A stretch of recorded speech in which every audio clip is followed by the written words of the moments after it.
अस्सलामुअलैकुम, मैं हूं उमर दराज गोंदल और आप मेरा यूट्यूब चैनल देख रहे हैं। बड़ी खबरें हैं और दोनों एक दूसरे के मुखालफिन से जुड़ी हुई खबरें हैं और इन खबरों का आपस में गहरा ताल्लुक है। एक खबर सऊदी अरब से है और दूसरी खबर ईरान से है। सऊदी अरब से खबर यह है कि गद्दारी के इल्ज़ाम में 3 फौजियों को सज़ाए मौत दे दी गई है और ये जो सज़ाए मौत दी गई है ये यमन के बॉर्डर के साथ जो सदर्न कमांड है वहाँ पे दी गई है। और इन तीनों फौजियों के ऊपर क्या इल्ज़ामात आयद किए गए हैं और फिर यमन के बॉर्डर के साथ सदर्न कमांड के हेडक्वार्टर के अंदर इनको फांसी दी जानी इस बात का सबूत है कि यमन के हवाले से क्या मामला था और फिर आने वाले चंद दिनों के अंदर क्या सऊदी अरब के अंदर जो ड्रोन अटैक्स हो रहे हैं, तेल की तनसीबात के ऊपर हमले हो रहे हैं, क्या सऊदी अरब के घर से ये तमाम मुखबरियां हो रही हैं और सऊदी अरब के अंदर से ये तमाम खबरें यमनियों को पहुंचाई जाती हैं। एक खबर तो ये है। दूसरी खबर ईरान से है। आपको कुछ दिन पहले हमने खबर दी थी कि वियना के अंदर जो P5+ जर्मनी हैं उनके मुज़ाकरात का अमल शुरू हो गया है ईरान के साथ। ईरान ने एक बात बड़ी वाज़ेह की थी और ईरान के जो सरबराह हैं सिक्योरिटी के और इन जो उनके न्यूक्लियर प्रोग्राम को, उन्होंने कहा था अगर आप हमारे ऊपर पाबंदियां नहीं हटाएंगे तो फिर कोई फ़ायदा नहीं है हमारे साथ बात करने का। अमेरिका का ख्याल ये था कि वो ईरान को धोखा दे लेगा, लेकिन वो धोखा दे नहीं सका, जिसके बाद ईरान ने नए IR-6 अपने जो सेंट्रीफ्यूजेस हैं उनका टेस्ट किया है और ये सेंट्रीफ्यूजेस इनकी जो कैपेसिटी है और यूरेनियम अफज़ूदा करने की और जो एनरिचमेंट की उनकी सलाहियत है वो पहले से 10 गुना ज़्यादा हो गई है। यानी इसका मतलब ये है कि ईरान अब पहले से 10 गुना बड़ी सलाहियत के साथ सामने आ गया है कि वो एटमी हथियार बना सकता है। ये दूसरी बड़ी खबर है।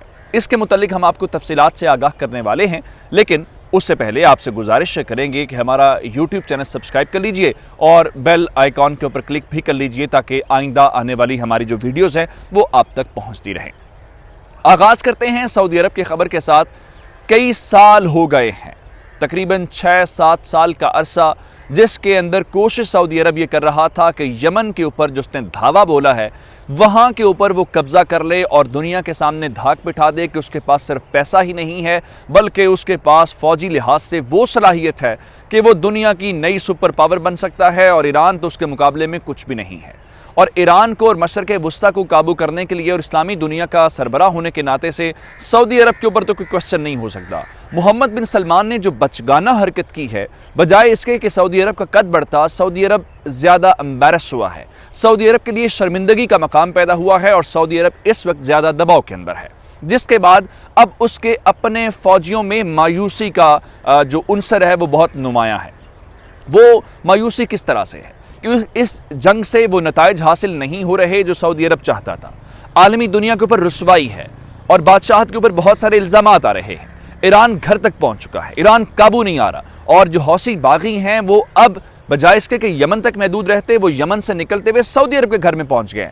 जो जंग यमन के अंदर लड़नी थी वो जंग सऊदी अरब के अपने घर में पहुंच गई है और जो तेल की तनसीबात हैं उनके ऊपर हमले हो रहे हैं। और इसके अलावा सऊदी अरब की जो मईशत है वो काम नहीं कर रही। किस तरह से काम नहीं कर रही कि तेल की तनसीबात को लेकर जब अटैक होता है तो तेल की जो कीमतें हैं उनके ऊपर फ़र्क पड़ता है, तेल की सप्लाई मुतासिर होती है और वैसे भी अब दुनिया थोड़ी सी मुख्तलिफ डायरेक्शंस में चल रही है, जिसको लेके सऊदी अरब की फ़ौज मायूस है। और सऊदी अरब की फ़ौज तो पहले भी कोई लड़ने के हवाले से इतना बड़ा एक्सपीरियंस नहीं रखती थी, जिसको लेके अब सऊदी अरब के अपने फ़ौजियों ने अपनी ही रियासत के ख़िलाफ़ गद्दारी शुरू कर दी है। गद्दारी किस तरह से शुरू कर दी है कि उन्होंने यमनियों को, उन्होंने ईरानियों को, उन्होंने बाकी दुश्मनों को, कतर जैसे उनके साथ ताल्लुकात ख़राब रहे, उनको मुखबरियाँ करना शुरू कर दी हैं, उनके पेरोल के ऊपर काम करना शुरू कर दिया है। जिसके बाद सऊदी अरब की वज़ारत दिफा ने एक एलामिया जारी किया है और इस एलामिया के मुताबिक 3 फौजियों को, जिनके नाम जाहिर कर दिए गए हैं, जिनके नाम मैं आपको आपसे शेयर कर देता हूँ, मोहम्मद बिन अहमद हैं, शहर बिन ईसा हैं और हमूद बिन इब्राहिम हैं।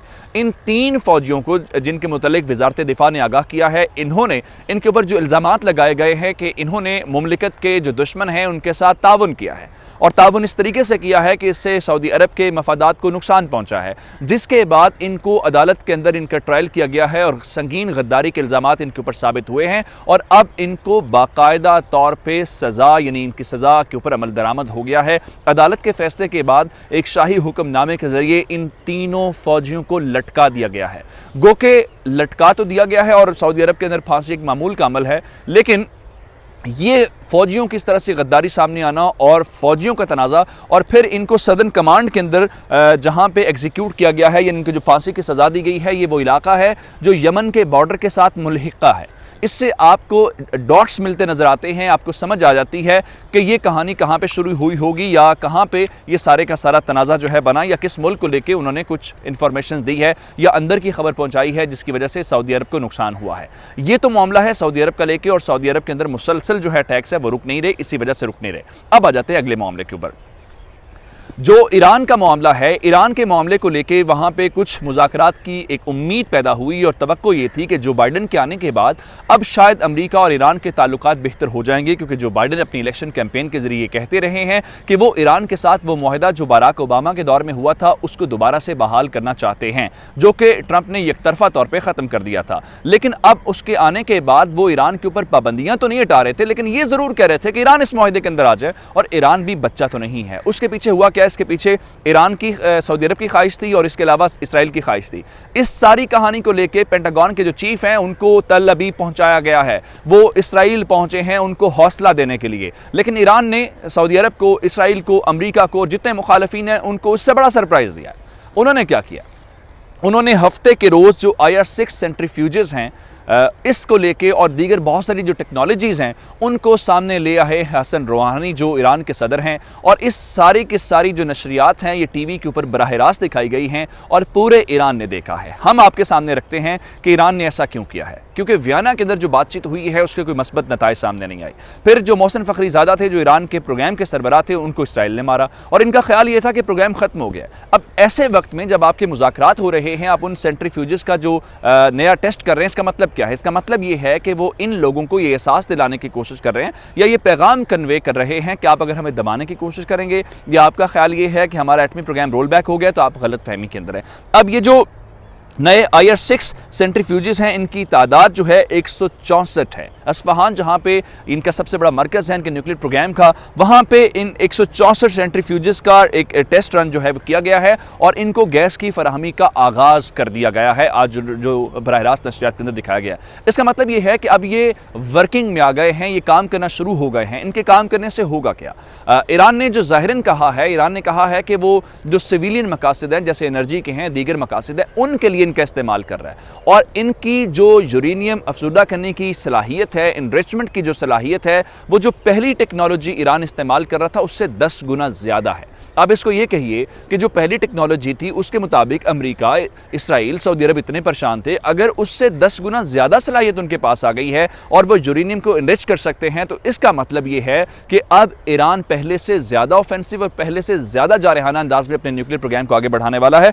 तो ये वो आज दो बड़ी डेवलपमेंट्स थी जो मशरिक़ वस्ता के साथ जुड़ी हुई हैं। जाते जाते आपसे गुजारिश करेंगे हमारा YouTube चैनल सब्सक्राइब कीजिएगा और बेल आइकॉन के ऊपर क्लिक कीजिएगा। आपकी समातों का बहुत शुक्रिया।